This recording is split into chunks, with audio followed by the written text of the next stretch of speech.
الله الرحمن الرحيم نحمده ونصلي على رسوله الكريم أما بعد فأعوذ بالله من الشيطان الرجيم بسم الله الرحمن الرحيم ولهن مثل الذي عليهن بالمعروف وللرجال عليهن درجة والله عزيز حكيم صدق الله العظيم.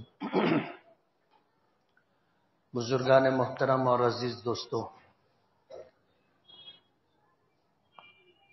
اللہ تعالیٰ نے یہ نظام جو اس کائنات کا بنایا ہے، اس نظام میں اللہ تعالیٰ نے انسانوں کے لیے جنہیں اشرف المخلوقات کا درجہ دیا ہے، اس میں رشتہ داروں کی رشتہ داریوں کے نبھانے کا حکم دیا ہے، ایک دوسرے کے حقوق کی ادائیگی کی تاکید کی ہے، اور جب تک ان حقوق کی ادائیگی ہوتی رہے گی جانبین سے، یعنی دونوں طرف سے حقوق ایک دوسرے کے ادا کیے جاتے رہیں گے، رشتہ داریاں بحال رہیں گی، خوشگوار تعلقات رہیں گے، ایک دوسرے کے دکھ سکھ میں لوگ شریک ہوں گے، اور ایک خاندانی نظام جسے اللہ نے بنایا ہے وہ خاندانی نظام حسن و اسلوبی کے ساتھ چلتا رہے گا.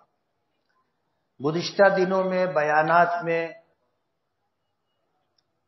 ماں باپ کے حقوق، میاں بیوی کے حقوق بیان کیے گئے تھے. تفصیل سے یہ بات ذکر کی گئی تھی کہ بیوی پر شوہر کے کیا کیا حقوق ہیں اور شوہر پر بیوی کے کیا کیا حقوق ہیں. ایک خاندانی نظام رشتہ نکاح کے ذریعے وجود میں آتا ہے، نیا خاندان بنتا ہے. اس نئے خاندان کی ابتدا میاں بیوی کے رشتہ نکاح کے ذریعے سے ہوتی ہے، اور میاں بیوی کے حقوق ادا کیے جاتے رہیں تو خاندانی نظام بحال رہتا ہے، اور خاندانی نظام آگے بڑھنے کے ساتھ ساتھ مستحکم ہوتا ہے. اس لیے میاں بیوی کے حقوق علیحدہ علیحدہ کیا ہیں اسے بیان کیا گیا تھا. میاں بیوی کے کچھ مشترکہ حقوق بھی ہوتے ہیں، یعنی دونوں پر ایک دوسرے جیسا حق ہوتا ہے، جیسے حقوق کی ادائیگی. اگر شوہر پر بیوی کا حق ہے تو بیوی پر شوہر کا بھی حق ہے. تفصیل آپ کے ذہن میں ہوگی تو آپ کو اندازہ ہوگا اس میں کمی بیشی ہو سکتی ہے کہ شوہر کے حقوق کچھ بڑھ کر کے بیوی کے حقوق شوہر کے حقوق کے مقابلے میں کچھ کم ہے. یہ تفصیل آپ کے ذہن میں ہوگی تو اندازہ ہوگا کہ قرآن کریم میں اللہ پاک نے جہاں یہ فرمایا کہ وَلَهُنَّ مِثْلُ الَّذِي عَلَيْهِنَّ بِالْمَعْرُوفِ وَلِلرِّجَالِ عَلَيْهِنَّ دَرَجَةٌ، کہ ان عورتوں کے لیے بھی تم پر ایسے ہی حقوق ہیں جیسے تمہارے ان پر ہیں. اور اللہ تعالیٰ نے مردوں کو درجے کے اعتبار سے فوقیت اور بلندی عطا کی.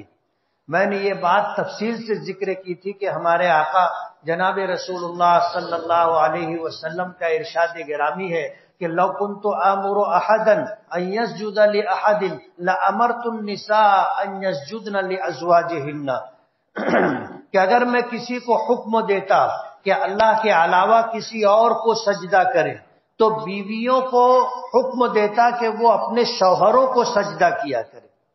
اس سے آپ اندازہ کر سکتے ہیں کہ شوہر کے حقوق بیوی کے مقابلے میں زیادہ ہیں. اور میاں بیوی کے اس رشتے میں اللہ تعالیٰ نے مرد کو فوقیت دی ہے، مرد کو فوقیت دی ہے، درجے کے اعتبار سے بلندی عطا کی ہے. اور حقوق کے اعتبار سے آپ نے مرد کے جو حقوق عورتوں پر ہے اگر ذہن میں ہوگا تو آپ کو اندازہ ہوگا کہ اس میں بنیادی بات یہی ہے کہ حاکم جو ہوگا، فیصلہ کرنے کی طاقت، فیصلہ کرنے کا اختیار شریعت نے مرد کو دیا ہے. لیکن اسی کے ساتھ مشترکہ حقوق کی ادائیگی کی بھی فکر کرنی چاہیے. آپ نے بیان سنا، ظاہر بات ہے آپ نے سنا، یہ بیان آپ کے گھر تک پہنچا نہیں پہنچا، آپ کی بیویوں تک پہنچا نہیں پہنچا، تو ظاہر بات ہے کہ آپ تو حقوق ادا کریں گے انشاءاللہ، لیکن اگر بیویوں کو پتہ نہیں ہے کہ شوہر کا مجھ پر کیا حق ہے تو وہ اس کو کیسے ادا کرے گی؟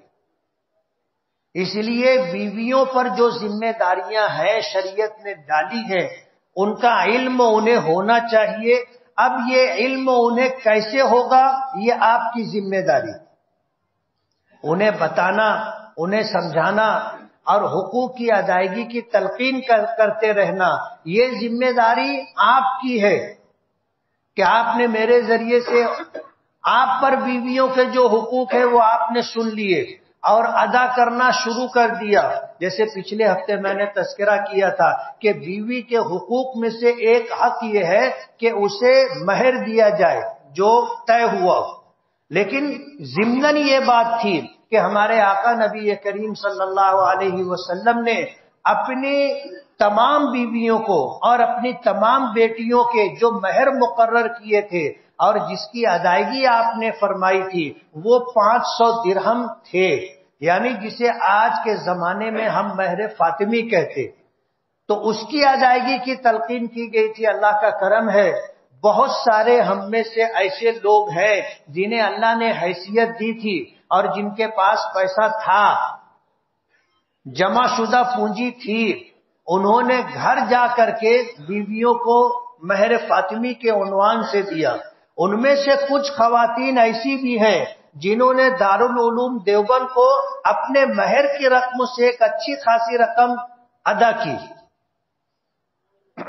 اندازہ ہوا، خوشی بھی ہوئی کہ لوگ سنتے ہیں تو عمل بھی کرتے، اور انشاءاللہ اس کے دیر پا اثرات آپ محسوس کریں گے.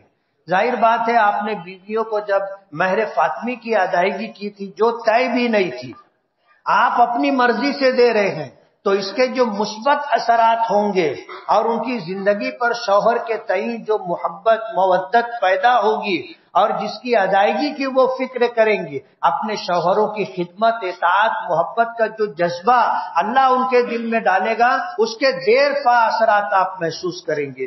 آپ کسی سنت کی ادائیگی کو معمولی نہ سمجھیں، سنت کی ادائیگی کو معمولی نہ سمجھیں. لوگ بسا اوقات جانے انجانے میں یہ بات کہہ دیتے ہیں کہ چھوڑو یار سنت ہی تو ہے. یہ جملہ انتہائی خطرناک ہے. ہماری دنیا اور آخرت کی کامیابی کا انحصار نبی کریم صلی اللہ علیہ وسلم کے طریقے پر ہے. اگر ہمیں دنیا میں کامیابی ملے گی تو اپنے آقا کے طریقے پر چل کر کے، اور اگر آخرت میں ہمیں سربلندی ملے گی تو سنتوں کی ادائیگی کی وجہ سے ملے گی. اللہ تعالیٰ کو اپنے محبوب سے محبت ہے اور محبوب کی ہر ادا اللہ کو پسند ہے. آپ نے اگر کسی سے محبت کی ہوگی تو آپ کو اندازہ ہوگا کہ جس سے واقعی محبت ہوتی ہے اس کا چلنا بھی اچھا لگتا ہے، اس کا اٹھنا بیٹھنا بھی اچھا لگتا ہے، اس کا گفتگو کرنا بھی اچھا لگتا ہے، اس کا مسکرانا بھی اچھا لگتا ہے. ایک ایک ادا اس کی دل کو بھاتی ہے اور اس طرح دل میں جگہ پکڑتی ہے کہ اس سے اچھی چال، اس سے اچھی ڈھال، اس سے اچھی گفتگو، اس سے اچھی ادائیں آپ کی نگاہوں میں آتی ہوں گی، لیکن دل اس کو قبول نہیں کرتا ہوگا. دل تو اس کو ہی قبول کیا جس سے واقعی محبت تھی. نبی کریم صلی اللہ علیہ وسلم اللہ کے محبوب ہیں. ہمارے محبوب تو بعد میں، اور ہمارے دلوں میں اپنے آقا کی کتنی محبت ہے اس کا پیمانہ ہمارے پاس خود ہے، ہم خود ہی جانچ سکتے ہیں. میں آپ کو کچھ کہوں، آپ مجھے کچھ کہیں، اس سے بہتر یہ ہے کہ ہر آدمی اپنے دل کو ٹٹول کر کے دیکھ لے کہ اللہ کے رسول صلی اللہ علیہ وسلم کی کتنی محبت ہے. جس سے محبت ہوتی ہے اس کی ہر چیز بھلی اور اچھی لگتی ہے. جو لوگ یہ کہتے ہیں کہ چھوڑو یار سنت ہی تو ہے، اس کا مطلب یہ ہے کہ ان کو اپنے آقا سے واقعی محبت نہیں. اگر محبت ہوتی تو یہ جملہ ہرگز زبان پر نہیں آتا. قرآن کریم میں اللہ پاک نے فرمایا کہ ان کنتم تحبون اللہ فاتبعونی، اگر تم اللہ سے محبت کا دعویٰ کرتے ہو تو اس کا پیمانہ یہ ہے کہ تم اللہ کے رسول سے محبت کرو.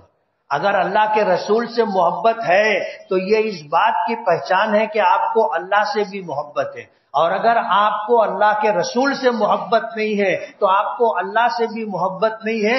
جھوٹا دعویٰ تو کوئی بھی کر سکتا ہے۔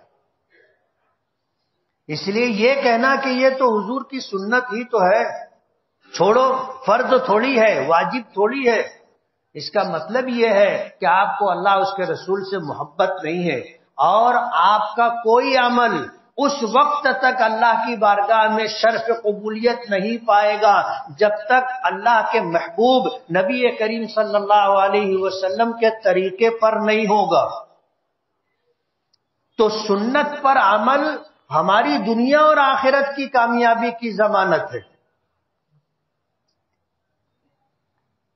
ہم کوئی بھی طور طریقہ اختیار کریں اور اپنے طور پر چاہے ہم اس کو کامیابی کی ضمانت سمجھیں، وہ کامیابی کی ضمانت نہیں ہو سکتی، کامیابی اس پر نہیں ملے گی۔ اس دنیا میں جو ہوتا ہے اللہ پاک کے کرنے سے ہوتا ہے، اللہ کے فیصلے کے بغیر اس دنیا میں پتا بھی نہیں ہلتا۔ آپ کی کامیابی اور ناکامی حضور کے طریقے پر ہے، اور یہ فرمان خداوندی ہے۔ کسی اور کے طریقے پر چل کر کبھی بھی آپ کو کامیابی نہیں ملے گی۔ یہ بات آپ گرہ ڈال کے محفوظ رکھیں کہ ہماری کامیابی اور ناکامی کا انحصار نبی کریم صلی اللہ علیہ وسلم کے طریقوں پر چل کر کے۔ تو مہر فاطمی ہمارے آقا کی سنت ہے، اور اس کی ادائیگی کو آپ معمولی نہ سمجھیں۔ حضرت خواجہ معین الدین چشتی اجمیری رحمت اللہ علیہ بہت مشہور شخصیت، اللہ نے ولایت کا جو مقام عطا کیا تھا، اور جب ان کو اس بات کا الہام ہوا اور ان کو ان کے شیخ کی طرف سے اس بات کا حکم ہوا کہ ہندوستان میں اللہ کا دین لے کر کے جاؤ اور لوگوں تک اللہ کا دین پہنچاؤ، تو ہندوستان تشریف لائے، اور اجمیر کی سرزمین پر جب پہنچے تو تاریخ میں یہ بات آتی ہے کہ وہاں جو تالاب ہے جس کو انا ساگر کہتے ہیں، اس کے کنارے انہوں نے اپنے قافلے کے ساتھ پڑاؤ کیا اور وہاں ٹھہرے۔ ظاہر بات ہے اس زمانے میں سفر جانوروں پر ہوتا تھا، اونٹ ہے، خچر ہے، گھوڑے ہیں، گدھے ہیں، ان جانوروں پر سفر ہوتا تھا۔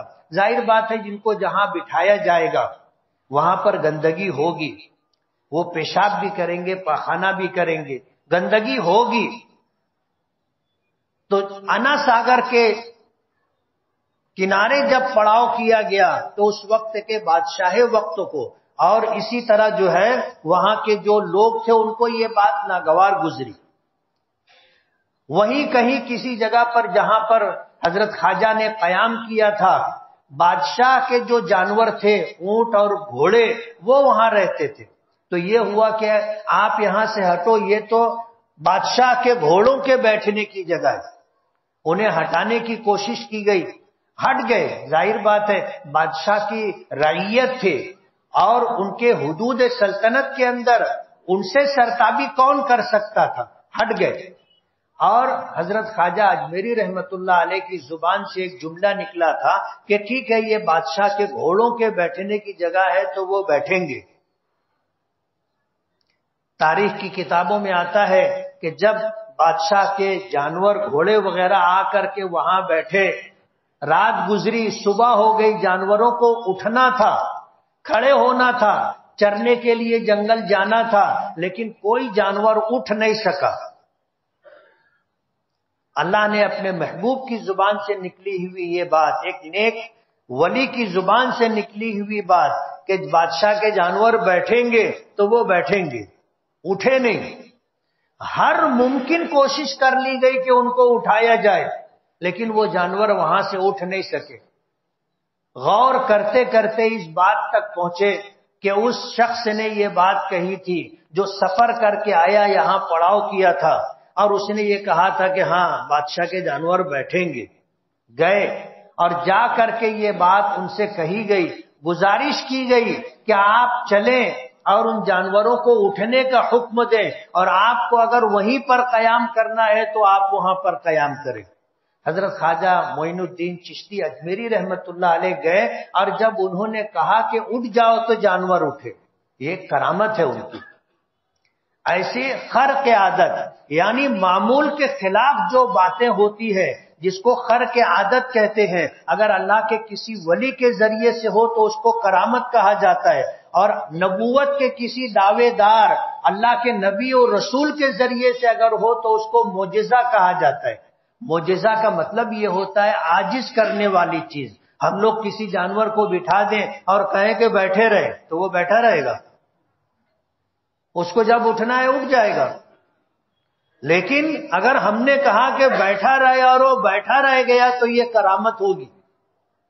اور ظاہر بات ہے اس کے لیے ولایت اللہ سے ایسا تعلق ضروری ہے کہ ہماری زبان سے جو بات نکل جائے اللہ اس کو پورا کرے. اور یہ کب ہوگا؟ جب اللہ سے ایسا تعلق ہوگا. اسی زمانے میں کسی پنڈت نے خواجہ اجمیری رحمت اللہ علیہ کو چیلنج کیا اور اس نے یہ کہا کہ تم اپنے آپ کو اپنے دھرم کو سچا بولتے ہو، سچا ہونے کا دعویٰ کرتے ہو، میں آسمان پر اڑوں گا، تم مجھے نیچے اتار کر کے بتاؤ.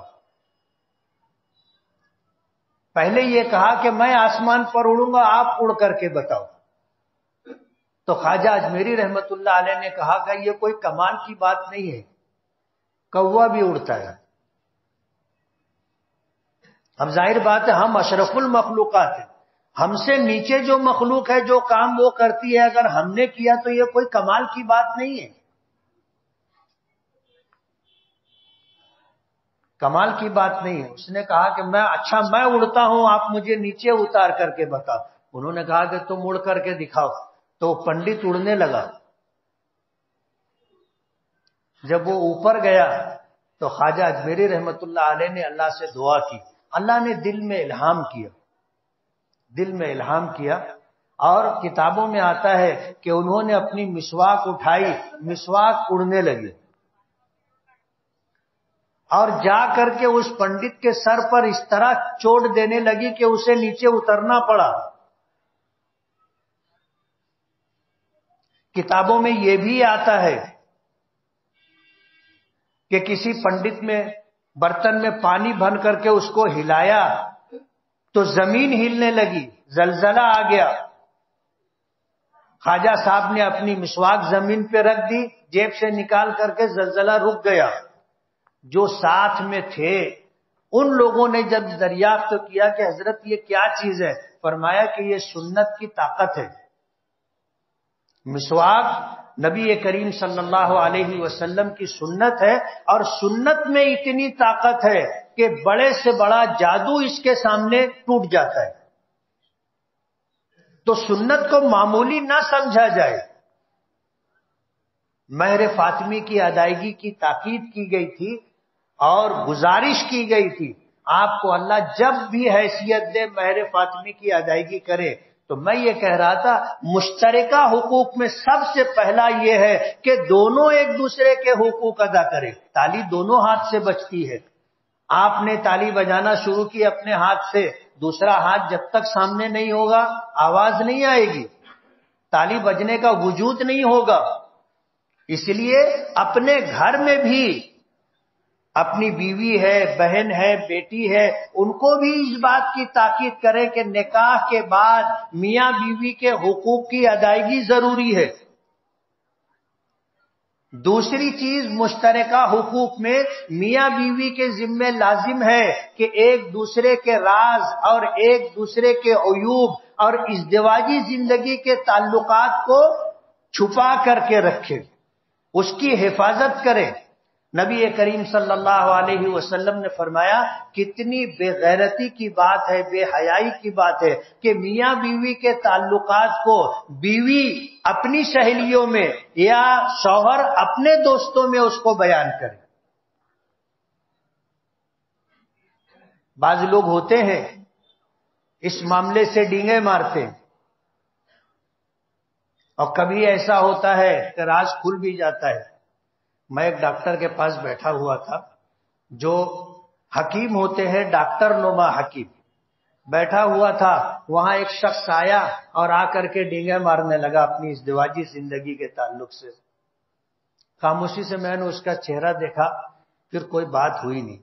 دیکھو اللہ کبھی نقد پکڑ کر لیتا ہے۔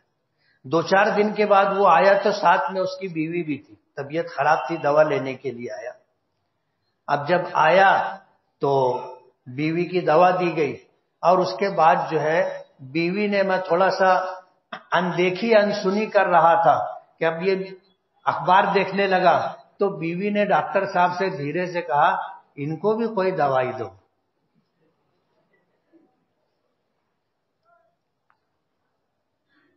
تو میں نے نظر اٹھا کر کے دیکھا اس کے شوہر کی طرف، پانی پانی ہو گیا نا۔ اور اس کے بعد جب ملاقات ہوئی تو میں نے کہا یار مقدم، تم تو کچھ اور دعویٰ کرتے تھے، اس دن تو تمہاری پول کھل گئی۔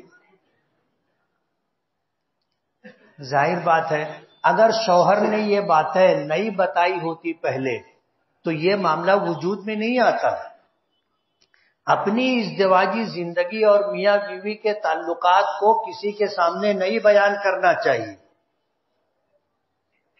ایک دوسرے کا راز اگر شوہر نے اعتماد کرتے ہوئے بیوی سے کوئی بات بتا دی، یا بیوی نے کوئی بات اپنے شوہر کو بتا دی، تو میاں بیوی کی ذمہ داری ہے کہ اس راز کی حفاظت کریں، اس راز کی حفاظت کریں، اسے کسی سے شیئر نہ کریں، کسی کو نہ بتائیں، ورنہ اعتماد ختم ہو جائے گا۔ اور عیب سے پاک اللہ کی ذات ہے، اللہ کے علاوہ کوئی بے عیب نہیں ہے۔ اس لیے شوہر میں کچھ عیوب ہو سکتے ہیں، بیوی میں بھی کچھ کمزوریاں، کچھ عیوب ہو سکتے ہیں، یہ چیزیں چھپا کے رکھنے والی ہیں، کسی کو بتایا نہ جائے۔ ایک شخص سے کسی نے پوچھا کہ تمہاری بیوی، تمہارا جھگڑا ہوتا رہتا ہے، کیا بات ہے تمہاری بیوی میں کہ نبھتی نہیں ہے؟ اس نے کہا کہ یار تو کون ہوتا ہے پوچھنے والا، وہ میری بیوی ہے۔ شوہر نے کہا کہ وہ میری بیوی ہے، اس کے متعلق سوال کرنے والا تو کون؟ وہ میری عزت ہے، اور میں اپنی عزت اپنے ہاتھوں نیلام کروں، یہ بات برابر نہیں ہے۔ آج تو سوال کیا، آج کے بعد پوچھنا مت۔ اب وہ قریبی تعلق والا شخص تھا، کچھ دنوں کے بعد شوہر نے بیوی کو طلاق دے دی۔ طلاق دینے کے بعد جب اس کے علم میں بات آئی تو اس نے شوہر سے آ کے پھر پوچھا کہ یار میں تجھ سے پوچھا تھا تو نے کہا تھا کہ یار وہ میری بیوی ہے، اور اب تو وہ تیری بیوی نہیں ہے، تو نے طلاق دے دی، تو کیا بات ہے، کیوں نہیں نبھی تمہاری؟ تو اس نے کہا کہ یار جب تو پہلے پوچھا تھا تو وہ میری بیوی تھی، میری عزت تھی، میری آبرو تھی، میں کیوں اس کو بیان کرتا؟ اور آج جب تو سوال کر رہا ہے تو وہ میری بیوی نہیں ہے، وہ ایک پرائی عورت ہے، اور کسی پرائی عورت کا عیب میں تجھے کیسے بتاؤں؟ یہ ہے ایک دوسرے کے عیوب کی حفاظت۔ کمزوری سب میں ہوتی ہے، اور عیب سے پاک اللہ کی ذات ہے۔ ضروری نہیں ہے کہ بیوی کی ہر ادا، ہر کام، ہر طریقہ آپ کو پسند آئے۔ کچھ چیزیں ایسی ہوں گی تمہارے مزاج کے خلاف ہوں گی، کچھ ایسی بھی ہوں گی جو بیوی کو بہت پسند ہوگی۔ اس یہی حال بیوی کا ہوتا ہے کہ اس کی ہر چیز تمہیں پسند ہو، ایسا ضروری نہیں ہے۔ کوئی ایسی بات ہوگی جو تمہارے مزاج کے خلاف ہوگی، لیکن اس کو برداشت کرنا ہی نبھانا کہلاتا ہے، اور پھر اس کی ہمیشہ پردہ پوشی کر کے رکھی جائے، کسی کو بتایا نہ جائے۔ اصلاح ممکن ہو آپ خود اس کی اصلاح کریں۔ تو حقوق کی ادائیگی، ایک دوسرے کے راز کو چھپانا، ایک دوسرے کے عیب کو چھپانا، اور ایک دوسرے سے گھر کے معاملات میں اور دیگر اپنے ذاتی معاملات میں مشورہ کرنا۔ نبی کریم صلی اللہ علیہ وسلم اپنی بیویوں سے مشورہ کیا کرتے تھے۔ بیویوں سے مشورہ کیا کرتے تھے۔ حدیبیہ کا واقعہ اگر آپ کے ذہن میں ہوگا تو آپ کو اندازہ ہوگا کہ جب عمرے کے لیے آپ مکہ مکرمہ روانہ ہوئے، حدیبیہ کے مقام پر آپ کی اونٹنی بیٹھ گئی۔ لوگوں نے اٹھانے کی کوشش کی، ہل اونٹنی اٹھے، اونٹنی اٹھی نہیں، تو حضور نے فرمایا تھا، کسی نے کہا خلعت القصوہ، حضور کی اونٹنی کا نام قصوہ تھا، کہنے لگے قصوہ نافرمان ہو گئی، تو حضور نے فرمایا کہ میری اونٹنی قصوہ کی یہ عادت نہیں ہے۔ اس کے بعد جو بات آپ نے فرمائی تھی وہ یہ کہ اس اونٹنی کو اس ذات نے روک دیا ہے جس ذات نے ابرہا کے ہاتھیوں کو حرم میں داخل ہونے سے روکا تھا۔ اور اس کے بعد اللہ کی بارگاہ میں یہ بات کہی تھی کہ جو بات اہل مکہ کی طرف سے آئے گی اور حرم محترم کے احترام میں ہوگی میں اسے قبول کروں گا۔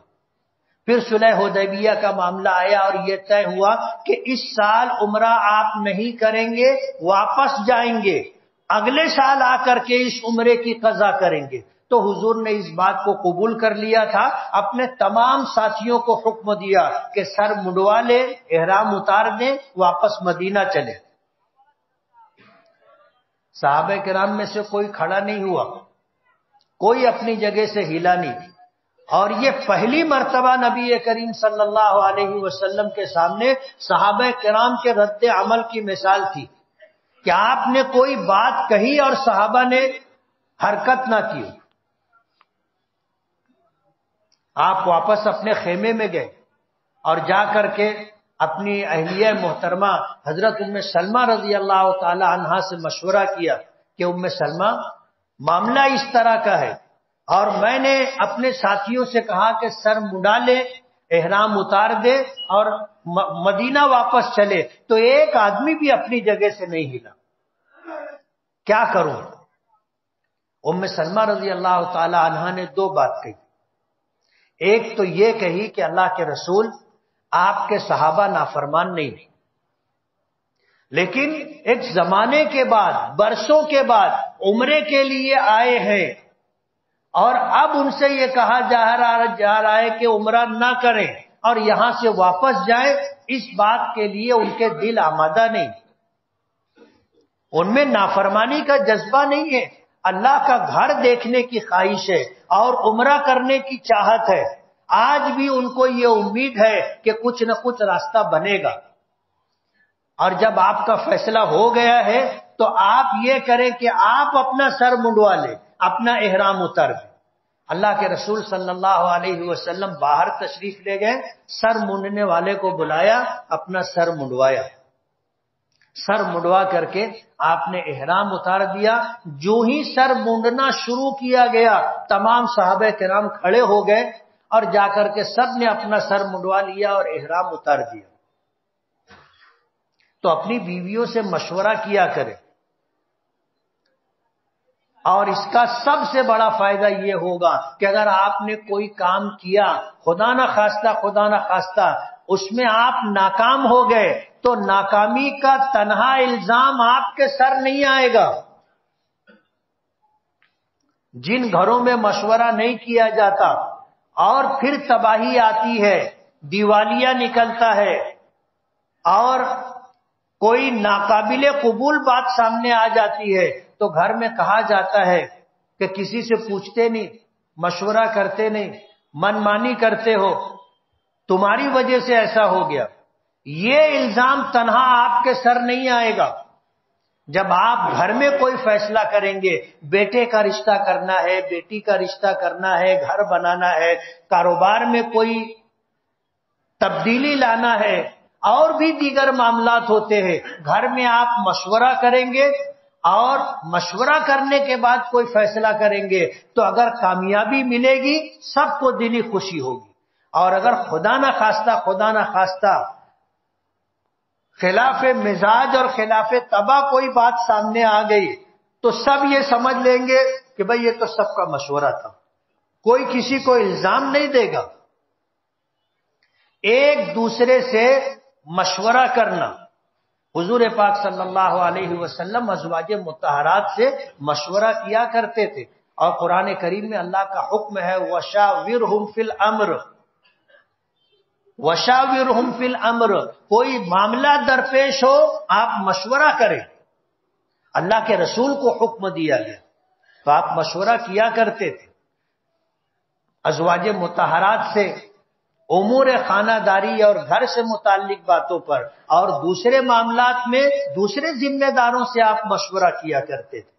تو اپنی بیویوں سے مشورہ کیا کریں، اور جب بچے بڑے ہو جائیں تو اپنے بچوں سے بھی مشورہ کیا کریں.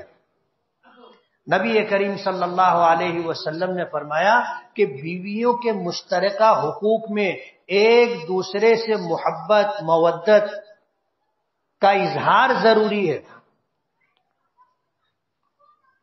اظہار ضروری ہے.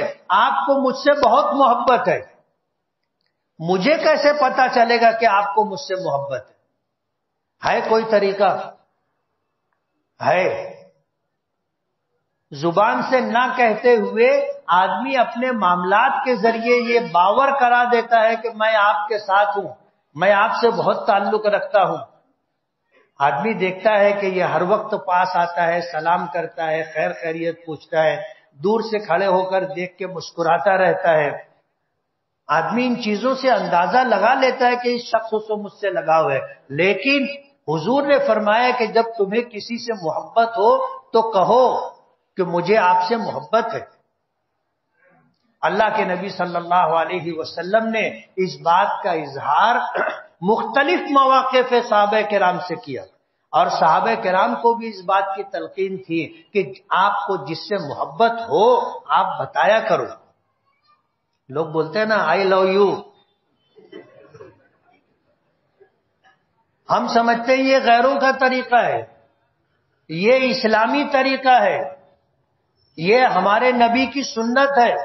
غیروں نے اپنا لیا، غیروں نے اپنا لیا، اس کو اپنا چلن اپنا معمول بنا لیا، اور ہم لوگوں نے چھوڑ دیا. یہ جملہ میں نے کہا تو سب کا ذہن فوراً کدھر گیا ہوگا؟ ادھر ہی چلا گیا ہوگا، اللہ کے رسول کی طرف نہیں گیا ہوگا. زبان کا فرق ہے. آدمی اردو میں کہے گا کہ میں آپ سے محبت کرتا ہوں، مجھے آپ سے محبت ہے، یہی بات عربی میں کہی جاتی ہے. اسی طرح اگر میاں بیوی کی طرف سے کسی کو کوئی راحت کوئی خوشی ملے تو ایک دوسرے کا شکریہ ادا کرنا چاہیے. ہم لوگ کبھی ادا کرتے؟ ایک بزرگ کے پاس ایک شخص اپنی بیوی کی شکایت لے کر کے گئے. اس نے بیوی کی شکایت کی، وہ اللہ کے ولی سنتے رہے. جب بات ختم ہو گئی تو انہوں نے پوچھا کہ تیرا باورچی کون ہے؟ اس نے کہا کہ باورچی نہیں ہے میرے گھر، میری بیوی میرا کھانا بناتی ہے. اچھا، تیرا دھوبی کون ہے؟ بولے دھوبی نہیں ہے، میری بیوی میرے کپڑے دھوتی ہے. اچھا، تیرا خادم کون ہے؟ گھر کی صاف صفائی کون کرتا ہے؟ تو اس نے کہا کہ میرے گھر کوئی نوکر کوئی خادم نہیں ہے، یہ کام تو میری بیوی کرتی ہے. گھر میں بیوی جتنے کام کرتی ہے، اس اللہ کے ولی نے اس سے پوچھا کہ تیرا باورچی کون ہے، تیرا دھوبی کون ہے، تیرا خادم کون ہے، تیرے سامان کی حفاظت کرنے والا، تیرے گھر کی حفاظت کرنے والا چوکیدار کون ہے؟ یہ ساری باتیں پوچھنے کے بعد انہوں نے کہا کہ جب بیوی تیرا کپڑا دھوتی ہے، بیوی تیرا کھانا بناتی ہے، بیوی تیری عزت کی حفاظت کرتی ہے، تیرے گھر کی حفاظت کرتی ہے، تیرے سامان کی حفاظت کرتی ہے، تیرے رازوں کی حفاظت کرتی ہے، یہ خوبیاں تجھ کو نہیں دکھائی دی؟ مفت کا باورچی مل گیا، ایک وقت کھانا بناؤ تو دال آٹے کا بھاؤ سمجھ میں آ جائے گا. ایک مرتبہ کپڑا دھو تو ہاتھ دکھنے لگ جائیں گے آپ کے. ایک دن گھر کی صاف صفائی کرو تو تمہیں اندازہ ہوگا کہ یہ کتنا مشکل کام ہے. گھر میں تمام سامانوں کو ٹھکانے پر رکھو تو تمہیں پتا ہے، سمجھ میں آئے گا کہ گھر صاف ستھرا کیسے رہتا ہے. یہ خوبیاں بیوی کی تم کو نظر نہیں آئی. دو چار باتیں ایسی ہیں جو تیرے مزاج کے خلاف ہے تو شکایت کرنے کے لیے آ گیا. میں نے یہ بات بتائی تھی کہ بیوی کے ذمے کھانا پکانا نہیں ہے، کپڑا دھونا نہیں ہے، گھر کی صاف صفائی نہیں ہے، لیکن وہ کرتی ہے. تو ظاہر بات ہے جب وہ اپنی ذمہ داریوں سے بڑھ کر کے تمہارا کام کر کے دیتی ہے تو تمہاری بھی ذمہ داری ہے کہ اس کے جو حقوق ہیں اس سے زیادہ اس کے ساتھ پیار، محبت، تعلق، عزت اور احترام کا معاملہ کرو. اس کی چاہتیں، اس کی ضرورتیں آپ اس کے کہنے سے پہلے یا اگر کہہ دے تو اس کے کہنے سے زیادہ کر کے دے. اس نے ایک جوڑے کی فرمائش کی، اللہ نے آپ کو حیثیت دی ہے، ایک اس کی پسند کا ایک اپنی پسند کا لے جا کر کے دے دو. کر کے تو دیکھو، ریٹرن بہت زبردست رہتا ہے.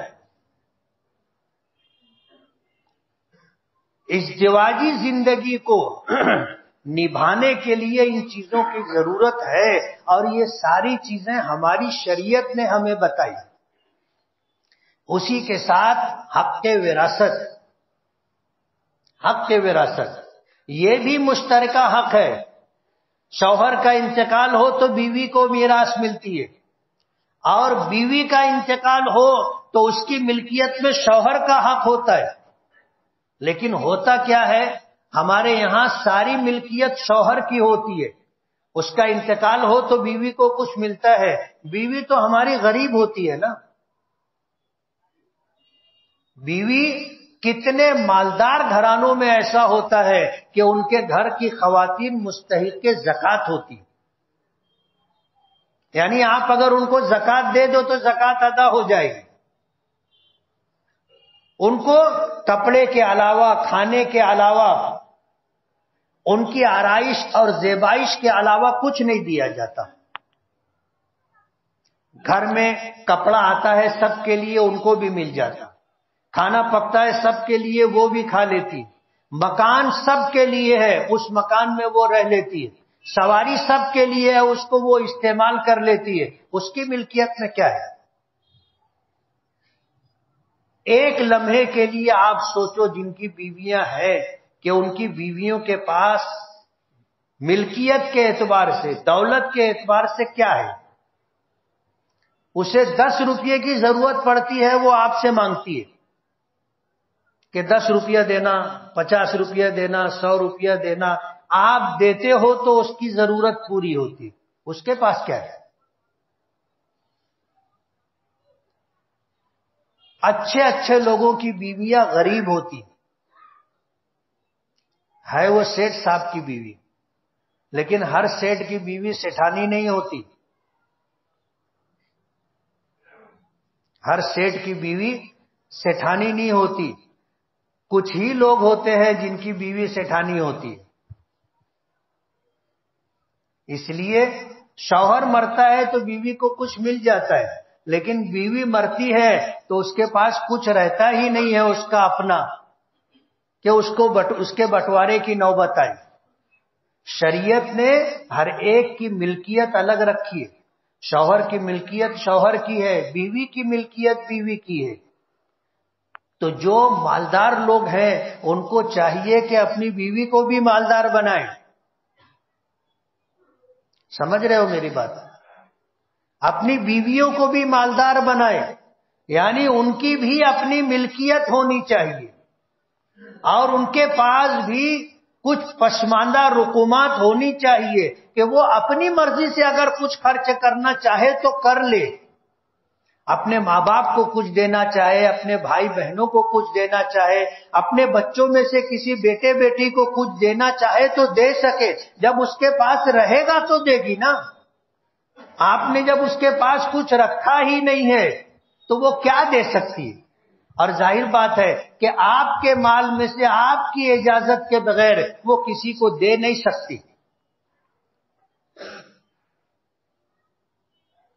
اس لیے حق وراثت بھی مشترکہ حق ہے کہ شوہر کی میراث بیوی کو ملے گی، اور بیوی کا انتقال ہو تو اس کی میراث میں شوہر کا حصہ ہوگا. یہ مشترکہ حقوق ہیں. سماج میں آپ کی بہت عزت ہے تو آپ کی بیوی کی بھی عزت ہونی چاہیے. اس کا کیا طریقہ ہوگا؟ اسی وقت ہوگا جب بیوی کو گھر میں عزت ملے گی. بیوی کو گھر میں عزت ملے گی اور کبھی کہیں کسی موقع پر تذکرہ ہوا تو آپ اپنی بیوی کی عزت اور احترام اپنے معاملات سے اپنے الفاظ سے آپ جتا سکتے ہیں. یہ بھی ضروری ہے کہ خدا نہ خواستہ کبھی کسی موقع پر کسی کی بیوی کا تذکرہ آئے تو شوہر اس کا اس انداز میں اس کا تذکرہ کرے کہ لوگوں کے دلوں میں اس کا احترام آ جائے. ہے کہ اللہ نے تو مجھے نایاب بیوی عطا کی، میں خوش نصیب ہوں، اللہ نے ایسی بیوی دی ہے وہ نصیب والوں کو ملتی ہے. اس طرح کی باتیں ضرورت ہو تو کہی جائے، بلا وجہ نہیں. کچھ لوگ ہوتے ہیں جہاں معاملہ شروع ہوا بات چیت کا تو آ کے ان کی بیوی پر ہی ختم ہوتا ہے. وہ اپنی بیویوں کا دوستوں کی مجلس میں تذکرہ کرتے ہیں، بار بار نام لیتے ہیں. یہ بے حیائی ہے. تو مشترکہ حقوق کی ادائیگی بھی ضروری ہے. جب مشترکہ حقوق آپ ادا کرو گے پھر آپ دیکھو آپ کی زندگی شاندار زندگی ہو. آپ کی زندگی میاں بیوی کا رشتہ مثالی زندگی مثالی رشتہ ہوگا. لوگ کہیں گے، گھر دیکھنا ہو تو ان کا دیکھو کہ کبھی کوئی چک چک نہیں، کوئی جھگڑا نہیں، کوئی اختلاف نہیں، کوئی ناراضگی نہیں. آج تک ان کے تعلق سے کوئی بات گھر کے باہر نہیں آئی.